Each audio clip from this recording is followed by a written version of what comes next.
सारा होली में रेंग देबो चोली आगे छाछू किया एने सुन हे गे छौरी अब भरल पीछा कारी छै तोरा नहीं छोड़बो मारबो पूछ पूछ गे अब भरल पीछा कारी छै तोरा नहीं छोड़बो मारबो पूछ पूछ गे सारा होली में रेंग देबो चोली आगे छाछू किया एने सुन हे गे छौरी अब भरल पीछा कारी छै तोरा नहीं छोड़बो मारबो पूछ पूछ गे अब भरल पीछा कारी छै तोरा नहीं छोड़बो मारबो पूछ पूछ गे DJ Sami Boss, DJ Sami Boss, presented by Sham Recording Studio, Bheja Road, Barsam. पूछ पूछ गे पूछ गे अब भरल पीछा कारी छै तोरा नहीं छोड़बो मारबो पूछ पूछ गे ऊपर लगेलियो रंग नीचो लगेबो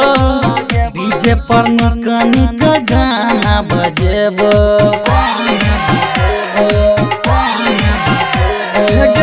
ऊपर लगेलियो रंग नीचो लगेबो डीजे पर निक गाना बजेबो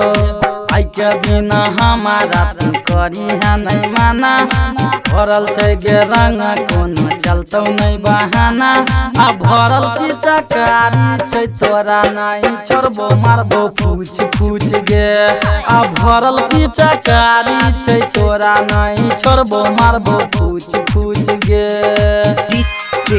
Sami Boss, DJ Sami Boss, Presented by Sham Recording Studio, Bheja Road, Barsam. पूछ पूछ गे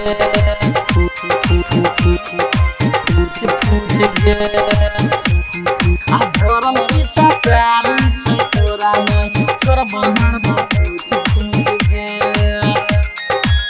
लागल छै नशा कर नहीं देबा ता भीतर गे डाल दे रंगा छौरी भीतर भीतर गे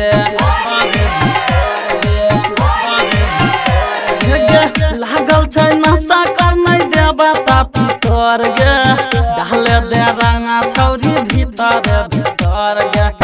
करो नहीं रंग सगरो खेलै छै जमाना आ परबिन परावाना कह कर नहीं तू माना आ भरल पीछा कारी छै तोरा नहीं छोड़बो मारबो पूछ पूछ गे आ भरल पीछा कारी छै तोरा नहीं छोड़बो मारबो पूछ पूछ गे